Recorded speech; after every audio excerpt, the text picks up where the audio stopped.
I have to explain to our LPs a lot, like why we're investors in a beverage company. It's like, there's like no software here. Like, what is this thing? And there have been a lot of actually really great exits in beverage companies. More or less. Is it no or is it yes? We'll debate the tech that's best when we get more or less. Dave and Britt plus Sam and Jess put it all right to the test. More or less. Why, hello, friends. Welcome to another week of More or Less. And we are less here as my husband climbs Mount Kilimanjaro. As one does. As one does. Without training, again? Is that like, remember when he ran a marathon without training? Early in our college dating history, Sam decided to run the Boston Marathon without training. So he acclimated to Jackson Hole altitude and thought that was sufficient for climbing Mount Kilimanjaro. So isn't this one of these things that ends badly sooner or later the older you get? probably, thankfully, he's still in pretty good shape. Yeah, he is. You're right, Dave, at some point. I'll give him that credit. But yeah, so you guys get me. And the Morans. Oh my God, I'm going to be double teamed here. But we promised to try to make it extra feisty to play Sam's role in this pod. So what's cooking, guys? How's the summer going? Keeping it chill? We had a good 4th of July, and I think we must tell our loyal audience that we're all now obsessed with wake surfing as our favorite sport of summer. Last week we talked about racket sports. This week it's wake surfing. That's what we did over the 4th of July weekend. And shout out to Arc, who is one of our portfolio companies. They're making an electric wake surf boat, which we got to demo recently, which was insane. It's like a silent boat that feels like a jet ski, and you can surf this crazy wave on it. So anyway, it feels like, it doesn't just feel like a jet ski, it feels like a fighter jet. It is crazy. And we know it feels like a fighter jet. Dave and I have flown fighter jets, little known fact. It's crazy. Okay. Yes. Why, Dave, remind everyone why it feels like a fighter jet. Well, so Arc is the first electric boat company. It's a bunch of SpaceX and Tesla and Lockheed Martin engineers. And they have been at it for about 3 years. And it's just been so impressive to watch them execute and to build this product. Their first product wasn't a wake surfing boat. It was a leisure boat or whatever the category is called. And they just launched the Sport, which is a wake surfing boat. And it's just amazing. I mean, the thing is a fully electric. I think the battery packs are 3 times the battery packs that a Tesla Model Y carries.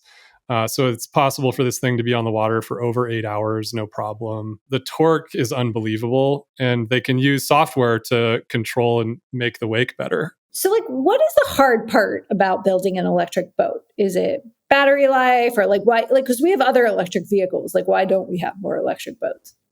I think it's a combination of, you're right, it's putting enough battery into the boat that it can last long enough to be competitive with gas, your normal boat. It's also the aeronautical engineering of being able to handle a much larger amount of torque and, changing the dynamics of how the actual boat is propelled in the water, and then delivering all of that in a product with software that is competitive in the market at a price point that people are willing to buy these things at. And so, they're actually coming in at a price that's actually competitive in the market with all of the other wake surfing boats that are out there. So what I find fascinating about the Arc Sport is that it has over 1,000 sensors on it, which boats don't have sensors typically.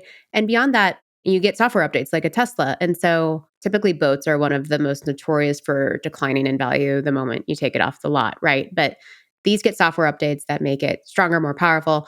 And one of the things that I didn't even think about is that, like, because no one has used software on boats before, no one knows the data of how people boat. How long do they stay out in a normal boat ride? Where do they go on a typical lake or ocean? And so they're actually creating a lot of really interesting data behind the scenes of it's like Street View for lakes. Yeah. I think it's interesting. I love that. They did the math, and similar to some of the investments actually Sam and I did in the past, we had this investment in this company called Nexar that maps streets and, puts the video cameras in every Uber. Arc can map out an entire lake with something like 10 boats on the water to a higher level of resolution than Garmin's maps. And what's the value of the lake map? Well, it's the depth, knowing where to go, how long it's going to take you to get back, all of these kinds of things. You're never going to be stranded on a lake again, hoping that you can get fuel somehow. The boat's always going to know where you are, how long it's going to take you to get back, where you can get the best wave performance, these types of things. Where do the most people wake surf on the lake? Is there a better part of the lake? I don't know. Just like it's so interesting when you think about all the data You guys really love data. You just really, there's no data collection adventure sport thing. This reminds me, Dave, do you use Carve? You're too good a skier to. Well, no, but I was talking to Ted Ligety this season about it. Ted Ligety just retired, but he's one of the best ski racers of all time. And I believe he's on the advisory board of Carve. And Carve is basically what we're talking about here, but you put it inside your ski boot. It's like an insole that goes in your ski boot. And then you can collect all of this telemetry off of the ski boot that tells you about forward, backward, side to side, pressure, all of these different dynamics that relate to how well you're carving a ski.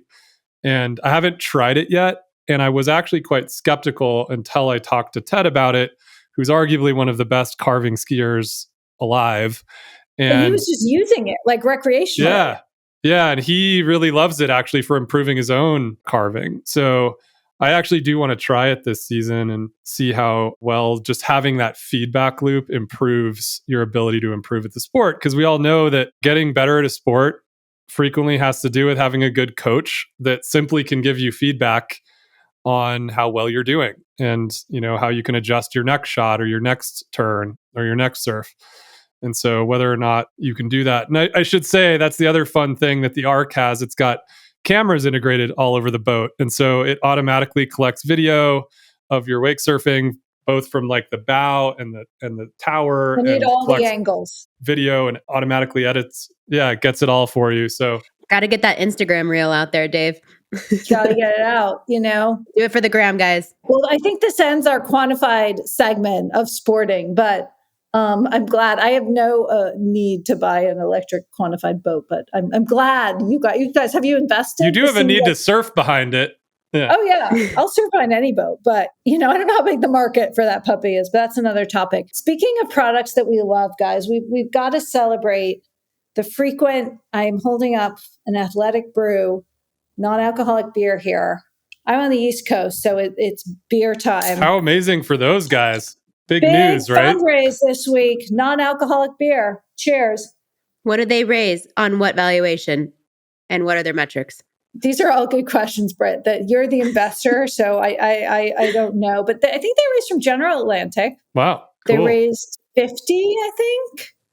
Let's see. I read about this in the information, but I have to say that this is a big win for the non-alcoholic or the non-alcohol movement. I've been a proud member of the non-alcohol movement since 2015. And it's cool to see not just people getting into this, but companies and actually economic value happening behind this movement. That's like a big deal. All right. I found a few stats. 800 million, doubled valuation. 800 million, doubled valuation. 800 million. They hold over 19% market share in the non-alcoholic beer category. They drive 32% of total non-alcoholic beer category growth. Their dollar sales grew by more than 60% last year, and they produced 258,000 barrels of non-alcoholic beer in 2023. Wow. I think I was 10% of that 60%. I think give or take. And I will say, I actually hadn't drank any of this until the 4th of July this year. I'd had a couple at your guys' house over the past couple of years, Jess, but I had some on 4th of July, and I actually do like it. I usually don't like the taste of beer at all, so I was impressed by it. I always think it's cool when like a non-software company, especially like a beverage or CPG company, has a breakout like this. We only have a couple in our portfolio. One of them is a beverage company, Magic Mind. Magic Mind. It's like the natural 5-hour energy that's way better for you and uses matcha and not. It's kind of actually the same strategy, just in the energy drink category rather than the athletic drink category, or I'm sorry, the alcoholic drink. I have to explain to our LPs a lot, like why we're investors in a beverage company, it's like, there's like no software here. Like, what is this thing? And there have been a lot of actually really great exits in beverage companies. And, I think there are some breakout categories. And so we don't do it often, but there are a handful of I think it's the one CPG category where you have similar dynamics to software in terms of how people consume the thing, right? Like there are a lot of consumer goods categories where you only buy it once and it doesn't become a habitual part of your life. Oh, interesting. Repeat usage. Yeah. And with drinks, not always, but if you do it right and you execute on it right, it becomes a choice that they don't just make once, but it becomes their drink of choice. And so it becomes something they almost subscribe to. And so I think you can build quite a big business on that feeling, but it's hard. You have to make a great product. I don't think they'd be doing as good as they are if you didn't love how it tastes and what the product is. Oh, yeah. But also, I think that's true, but my beverage choices shift like every 18 months or something too. Yeah. That like I've gone through, remember LaCroix when like that was all, now LaCroix is still around, but I've also, I'm dual fisting. Yeah, but like Liquid Death, there are some that are more just brands, but like, Liquid Death and others have really hit the multi-billion dollar We have a partner, one of our partners at Offline, Nate Bossard, he comes from a family. They actually produced a lot of the great beverages that you all know of in America, from White Claw to Mike's Hard Lemonade and things out of Wisconsin. Beverage tycoon, if you will. He would say, he would reflect your opinion, Jess, that these things are very trendy.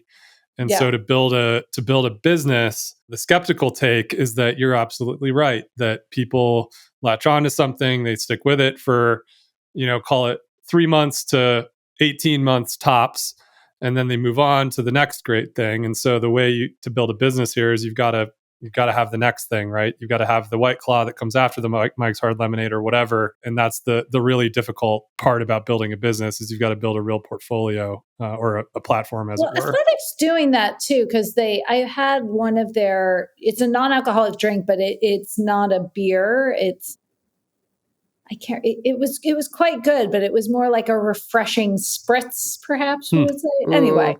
I'm a big fan of this. I also like a normal margarita, but there was a period a few months back. A normal one or a non-alcoholic one? No, I drink normal margaritas from time to time, yeah. There was a period where the only fundraisings getting announced were beverages and AI companies, and I had a couple of tweets out of that. But the question is, which one gets used more daily? Yeah, that's true. And we should say, guys, it's been, if you can't tell by this 19-minute preamble, it's been kind of a slow news week. Now, to be expected. I'm going to call this the Joe Rogan preamble. I was trying to watch the Joe Rogan interview of Zach Bryan this week, and the preamble was so long that I was like, all right, I'm out. So yeah, we should probably switch over. On a quantitative basis, when your episodes are like 3 hours in length, your preamble can be 30 minutes, and it's only 15% of the episode. So fair. We'll move along. Jess, what's the news of the week? Anything else? So I think the news of the week probably has to be so far that Microsoft is stepping back from its OpenAI board seat, and Apple is not, as expected, getting an OpenAI board seat. And this isn't significant because of just OpenAI, but to me, it really shows that the government is a knockin' as it comes to regulation into AI and cloud deals. So I think that was pretty interesting. Over at The Information, we also reported that Elon, who had planned to buy billions and billions of dollars of compute power from Oracle, is actually going at it alone. And he tweeted confirming the story, which does not usually happen, saying that it was too important and that XAI had to control their own destiny. So I think we're basically seeing more of this AI infrastructure land grab play out, while at the same time, more regulation coming in. So not unique to this week, but it also says to me, and listeners of this pod had heard us talk about OpenAI and Altman ad nauseum, but I think, Microsoft, there was a period post Sam being ousted that all these investors wanted board seats because they wanted to make sure it wouldn't happen again. And I think the fact that they now don't want board seats just kind of shows how entrenched Altman is, which is a situation they're pleased with. And so that's kind of interesting. But Well, the other thing that I would say about this that I think is interesting this week is that I've actually been writing some code this week, building a little app for myself using Anthropic's API. And Claude, I'm not sure why I chose that, but I've been noticing and watching their developer relations folks and the speed at which they're improving the products, and in particular, their developer tools. The developer tools are getting very good very quickly. And I've found myself kind of gravitating towards using that. It was just a little thing that I noticed, but I thought that was like a very interesting tidbit. And, whether it's Krieger joining over there or just the fact that their velocity seems to be improving, might mean that at least on the startup side of these things, the competition is heating up. The game's not over yet. I think Anthropic, I'm like, they're a sleeper hit to me. Yeah, I agree. I think Anthropic's, and we talked about this, they're one to watch in all of this. The game is not over. And my question is, are we tapped out on new players that can enter the LLM wars? Like Anthropic, I agree, is a sleeper hit, but could someone start today and still have a chance, or would they be way too far behind? I think we are. So LLM wars, maybe, but I think as we talked about, like the foundation models, it's hard to imagine you get the resources to go compete at that. I mean, Elon will try. Maybe he can, maybe he can't. But, I think lately I've been thinking a lot about how we've had so many periods in AI, from like really breakthrough periods to like AI winters. And we've talked about how we're seeing, let's talk about AGI again. So I kind of feel like not the cycle is played out, but I think we're in this phase with LLMs of like moving into like practical and applications and all these other things that will be really interesting. But I'm kind of excited for the next thing in AI, and I have no idea what it's going to be.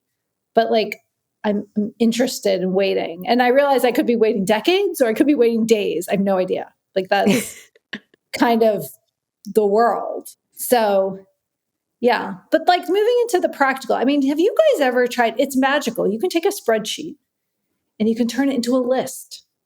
This basic thing. I think you talked about this on a prior episode. I'm sorry. I'm so into this. I also needed to find a tracking number. So I had like a picture of a tracking slip. It was this really long number. And I didn't want to like have to remember the number to type it into the UPS tracking thing. So I put it into, I won't say the name, an AI. And I was like, can you just pull out as a string of text this tracking number? Did it perfectly. It's amazing.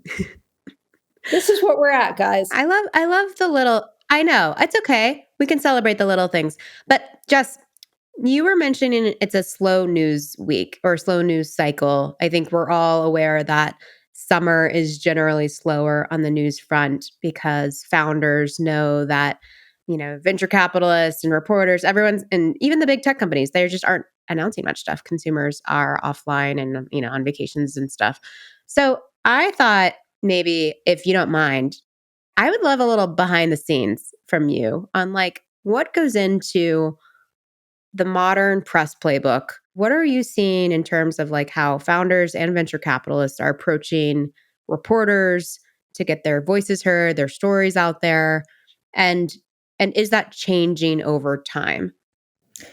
So I think it's a really interesting time, Britt, too, because like it is slower, but like fall comes on like really intense, I think, for companies and announcements and stuff. And I know even at the information and thinking of our announcements and news, I'm really trying to get ahead of it. And it's amazing to me how much has changed for companies, especially smaller ones. I mean, it used to be you would like announce your funding in TechCrunch or something like that. And then, maybe wait for like a big feature story. And I think we're seeing founders really step into the shoes of being like their company's chief spokespeople, which can work to like differing degrees based on their renowned. But I see a real pattern now, like the launch is really like that founder like tweet thread or X thread or, whatever it is. And I think that could be really powerful, right? To be able to telling your own story. And I also enjoy those. And I enjoy like the backstories that sometimes founders can share in those things. So Are you advocating that like founders not have PR people that pitch stories to tech reporters to get their messages out there? Like, is it better to go direct? Is that the best way to go about it these days? I think it's like multiple things. So I think it used to be like it used to be like there was this one launch moment, right? That a comms firm would run. And now I think you kind of have these launch like cycles or cadences, and they don't all have to be synchronized. And actually, like you may not want them to be because the story may be evolving. So I like the kind of very like founder driven, or like the executives leading the launch driven kind of like announcement on social. And I think the more behind like if those can really pull in your customer or your audience and make them feel like they are getting some behind the scenes on the process, like that can be really good. And so even we launch a lot of new databases, and usually those databases have a story. Like I was trying to solve a problem, or one of my reporters was trying to solve a problem. And if we can kind of present it that way, like I think it's much more powerful, or interesting, maybe is a better word.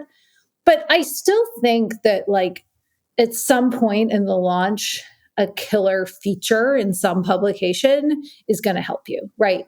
And that could be, it's less likely to be about a particular product launch and more, some arc of the story. It could be framed as a profile if there's a prominent person on the team. It could be framed as a trend piece where you're just the first lead anecdote and you bring three others. But I still see a lot of power in that. And I think it's very helpful for recruiting as well as just customers. And so my advice to founders is kind of like get the news out there in a very like authentic, direct way, but then work and establish like what's that path going to be to like a bigger story. And those things like don't have to coincide, but I think you can still get a lot of juice out of those. And the stuff in the middle like probably doesn't matter that much. Like I don't think people care. I mean, the only people who care about your fundraising round are really like the investors who like passed on it, or like I don't. But I could ask you guys, like when you make an investment in a company, like to what degree do you have a point of view on the strategy around announcing that, or do you defer to the companies, and have you seen shifts there?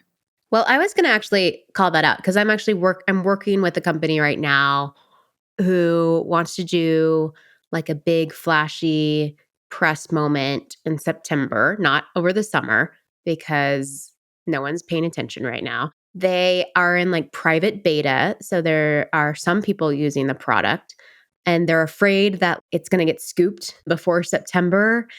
And they sort of want to announce the company, announce the fundraising, who the investors are, what the company's doing.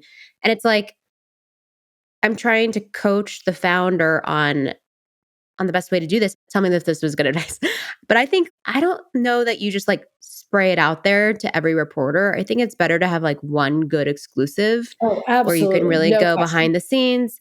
Then you then you can copy and paste that link and push it out on social, push it out to the other reporters who might find Absolutely. it interesting. And it's an interesting company in that it probably needs like a tech or business publication to do the venture side and why I it's know one. interesting. But it also is like a consumer oriented company. And so like, do you go both ways? Do you just focus on one? Like what do you have a PR firm that does this, or does the founder just like reach out? And I also think there's this real question on the consumer side anymore Yeah. around whether or not this is a good distribution mechanism to acquire customers or not. Like I've always said that you should only do press for one of three reasons, right? To acquire customers, to acquire investors, or to acquire employees. And those are like your three real reasons. And sometimes there's a fourth, which is like you have a strategic thing that you're dealing with. But those are like your startup key reasons, right? Yeah. And whether or not this is it used to be that it was a great customer acquisition channel, but it's not clear to me that's the case anymore. So I don't I'm think it interested. is. Yeah. Yeah. I mean, except for your electric boat company where like a well-targeted ad could sell all three of those puppies, right? But like, Mm.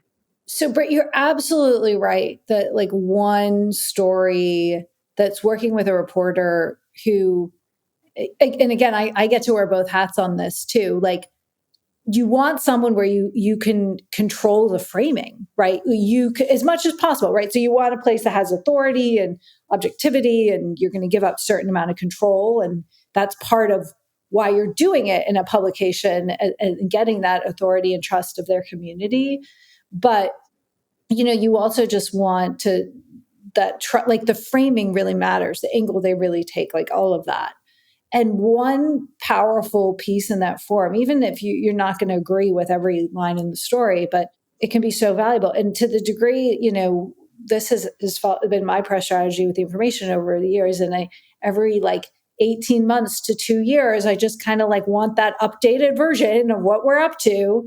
And that's really kind of useful. So I think that's absolutely the way to go. The business versus consumer is interesting. Like, I think in general, they're very different audiences, and what's going to like sell product is very different. The one about, I was just talking to a really massive company that has a lot of consumer facing products. And I was sort of like, oh, but you're not going to want to partner with us to like drive the adoption of that product, because you can do that in other ways. And then they brought up like actually that just from a thought leader influencer strategy, they actually would want to drive some adoption. So there might be some overlap, but I think it's pretty good to know like what lane you're in with those. And also the other reason you want to go with the kind of one and done approach is journalism's changed so much, and you're like 10 reporters aren't going to be interested, because to get on their radar, you're going to have to promise some kind of exclusivity. So it just kind of works both ways, but I don't think that's bad, because again, you have that link, you have that. But what about if you're like a growth stage company who isn't new, but just hasn't really gotten like a ton of press, but is doing interesting things? Like, what's the hook to get the information to write about them? Or, is it like a new product feature? Is it like big numbers that they're putting up? What gets you to actually bite? I think it depends, and you'll have to try a lot of things. Sometimes the hook is just that the reporter wants to build a relationship with you for some reason. Maybe the reporter's interested in what you did at your past company, or the reporter thinks you're going to be an acquisition target and wants to get to know you. So it could just be as simple as reporters interested enough and wants to build that relationship. Transactions, I actually think transactions drive too much. Just because you fundraised, it doesn't mean that, you necessarily should jump in the priority queue against other types of stories, but that's natural. News is about what's new. It's in the word. So I do think like transactions can be helpful. I'm a big fan of like just like talking on the record. I was talking to the team and I was like, why are we doing a story on this now? And they said, oh, because the person's going to talk. It's like, oh, that's a good reason, right? Because like these days, so many companies and sources and people like don't want to just kind of do the interview that kind of where they like unfurl their thinking on topic X, right? So sometimes that can be enough. Why is that? They're like afraid you're going to spin it the wrong way? I mean, I think it really depends. One of the things that drives me crazy about big tech companies is they hate to feature their very, very senior but not CEO executives. And they all hate this. And I think I don't understand this at all, by the way. It makes no sense to me, because it's always a band. I think of companies like bands, like there's many people that make the music work. Yeah. And there's a lot of amazing people that are the next rung down. And it's almost fallen even further out of favor. It used to be there was a lot more of this, like in the 2010s and even in the 2000s, there was a lot more coverage of those folks. And now it's just gone. It's gone. And you can call a company and say, I want to profile so-and-so. And the company will just say, we don't participate in profiles or something. And I'm like, okay. I mean, big company people, please let me know what's cooking. But my guess is it has something to do with like egos and politics inside these companies. Like if a company participates in a profile of X leader of X consumer division, but not Y leader of, that's sending some sort of signal. I wonder if it also is sort of don't want to spotlight our people to poach them. It's probably less. I mean, everyone knows where everyone works. I just think they're not media trained. I think that was a thing before there was like Facebook and LinkedIn and Instagram. And, famously, there was like this old story of Steve Jobs removing all the names of all the engineers from the startup screens of all the software because people were getting poached. But like, that's Yeah. just not a thing anymore. You can figure this stuff out, no Right. problem. Yeah. But it really annoys me because I think it also it's a silly PR strategy because then it also puts so much pressure on like the CEOs and such a spotlight. I mean, they're going to face the pressure anyway, but like I don't know if it has to do with like security or I don't know. I just don't think they think they're good speakers. That's all. Yeah, that's probably true. More media training. That's right. Yeah. Here's a couple of questions on this that I guess are coming to mind. One, Jess, you mentioned the databases that you guys are doing, which I think is like kind of an interesting and innovative thing that I guess TechCrunch has a database that, Crunchbase that they've done that for a little while, but it's kind of for like one very narrow specific purpose. Like you guys have a lot of interesting databases, and the one I'm thinking about off the top of my head is your generative AI database. And I was thinking about it and talking to Britt and our partners the other day, like, should we care whether or not our AI startups are on that list? You should. And why? That list in particular. Or should a founder care if they're on that list? Well, should a founder care if they're on that list? And as you've been talking, I've been thinking, like, what's my answer to that question? And I guess as an investor, I go to that list and I look at the list and I'm like, have I heard of all of these? Are there ones that I should know about that I haven't? But then at the same time, there are companies that are in like our portfolio, for example, that should definitely be on the list. But then I'm sitting here going, well, why should they be on the list? Well, I guess it's because I want other investors to be aware of them, right? And how seriously, I guess, do you think about the completeness of these lists? And it's almost like being on that list is far more important than doing a funding announcement, for example, right? Like the funding announcement means nothing other than I've always looked at funding announcements as being hiring announcements, right? Yeah. Like when you announce that you got funding, if you're a company, that's because you want to hire people. If you announce that your fund got funding, that means you want to invest in startups. But in both cases, that's kind of a blunt instrument that I don't think actually hits the audience very directly anymore. Yeah. So I think we published all these databases, which are often lists around categories of companies or different things, because we needed them to do our jobs as reporters, right? They didn't exist. Like we were covering generative AI, or we have one on like next generation, like semiconductor companies and all this kind of stuff. And so what we say is like, we update them every day as we learn things. And we've made that like seamless, and our journalists do that themselves. And so we're always willing to update them, but we didn't like, we seeded them with some and then we just kind of keep updating them. But it's very easy to do. So people should definitely reach out. And I think, as you said, they are resources for, generally investors, but also our creator economy one, which has really grown. A lot of partnerships have been built off. So people will be looking for companies in the audio category, or they'll be looking for a company, so like biz dev and investing. Yeah, and M&A, I would imagine.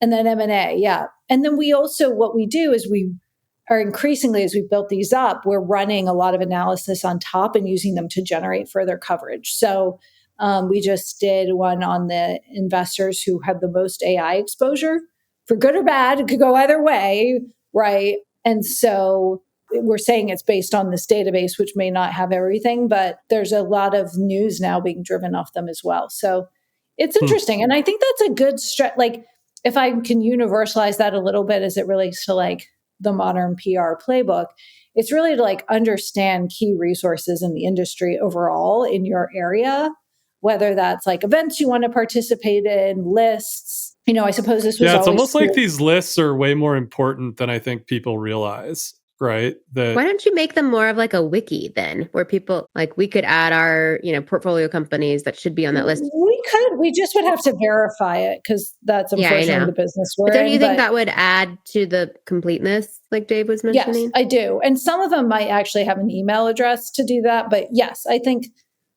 being able to in a structured way submit information would be a great feature going in the to-do list. Put it on the roadmap, Jess. And can you also build an investor list? What, you mean an LP list or a VC list? No, I think you should build a VC list that's like a Midas list that actually uses DPI instead of whatever they use. Everyone, you got to hand it to the Midas list is not perfect, but like the Herculean way that they gather information and get VCs to play ball is like quite difficult. What I'm really proud of, and I'm sort of less interested in the industry as it is and more interested in the industry where it's going. So I like the lists that can like peel back the curtain of what's next. So we did a next GP list, which is basically like these are the people who we're going to think are the next general partners of venture firms, whether they're going to get promoted into the big firms or they're going to go off and do the solo Well, once thing. they're on your list, then they'll get poached.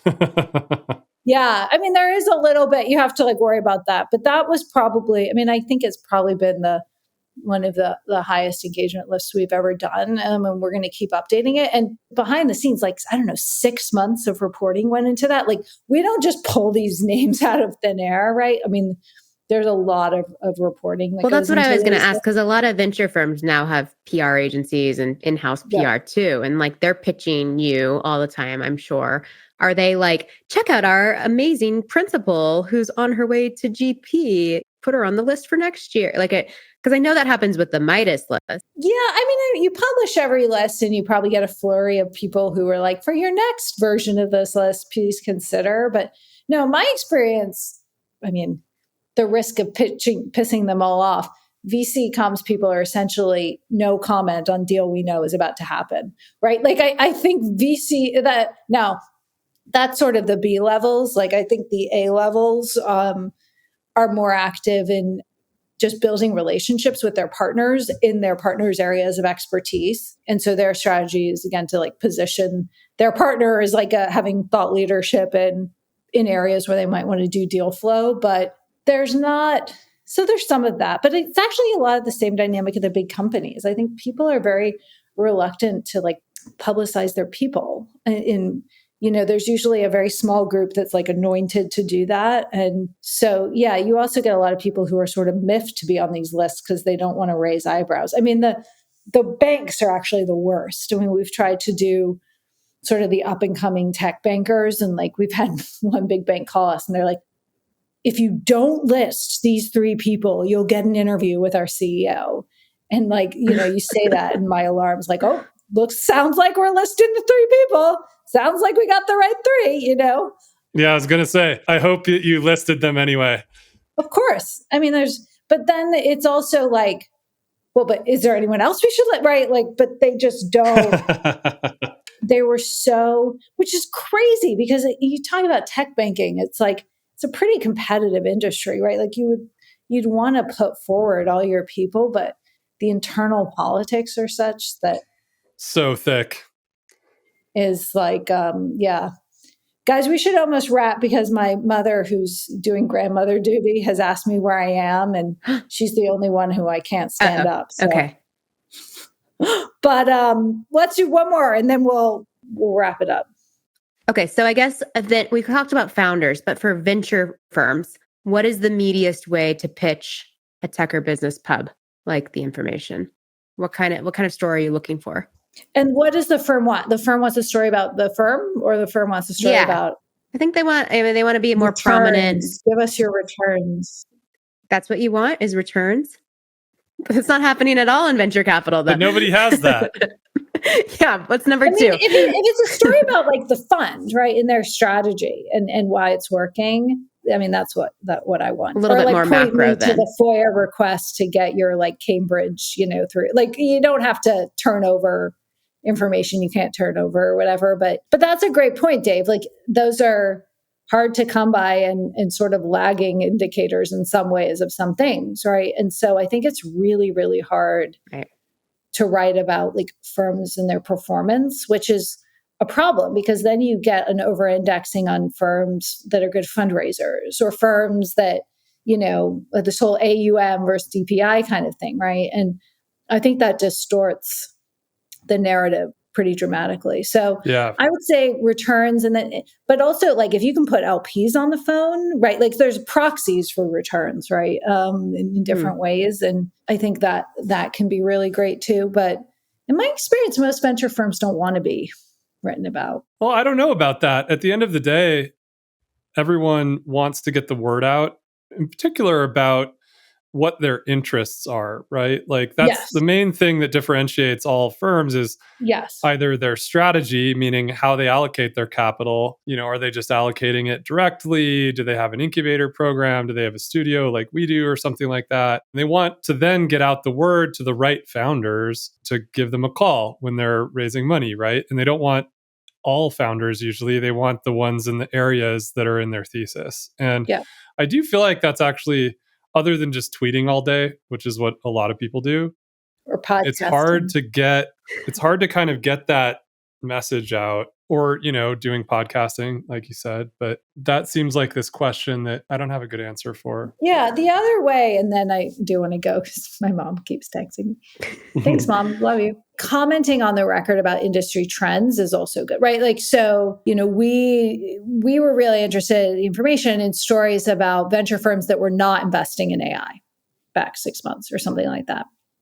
And so that was newsy to us if firms would articulate, right, like why they were passing on all these rounds, right? And it just sharing, that point of view was really valuable and interesting, and in our minds worthy of coverage too. So it's not always like that can work, right? If there's a moment. And again, I don't believe I'm saying this, but I think it's true. Like, I think it's just so rare for real decision makers and leaders to give like candid sort of conversations and topics and comments on things. And that can go a long way in getting coverage, both the information, but, broader publications as well. So I don't know, speak out. That would be my advice. You're about to get an onslaught of emails for on the record conversations, Jess. Get ready. Well, to reflect just for a moment on something that I think we've learned, and I know I've certainly learned from this podcast, is that by being candid about your opinions, it really does drive a lot more conversation. I was actually quite afraid to do that, doing this pod, and it's been overwhelmingly positive. I almost feel like there's a lagging understanding of that out there in the market, whether it's doing it through working through great journalists or doing it directly on a podcast, or I guess to some extent tweeting has always been a thing. But I think there's something different when you're sitting in front of people, and I think that's why podcasting actually works so well, because you are usually sitting in front of people in a conversation, and that's the same thing that goes on with a journalist, right? Yeah. And there is something about the candor that does work, I think, better than people realize. Yeah. Well, pro podcasting. I'm sorry to have to hop, guys, but all good. The duty calls. This Relieve is what happens grandma. when your husband is, hiking. I'll just vent and end with not only, for all of those people out there whose husbands are mountain climbers, I'm like, when are you coming home? He's like 10 to 14 days. Like, there's like wide range of window because you don't know what the weather's going to be. You don't know. And so I'm like, okay, well, let me know. It's a lot of time of you, solo momming it. Good. I'm really glad you're at your mom's house right now. And Sam, if you're listening, you owe Jess something very nice after you get back. Maybe 10 to 14 days of solo dad parenting. That'd be an adventure. For sure. I'm going to go on a business trip to Manhattan. That's what I'm going to do. I love it.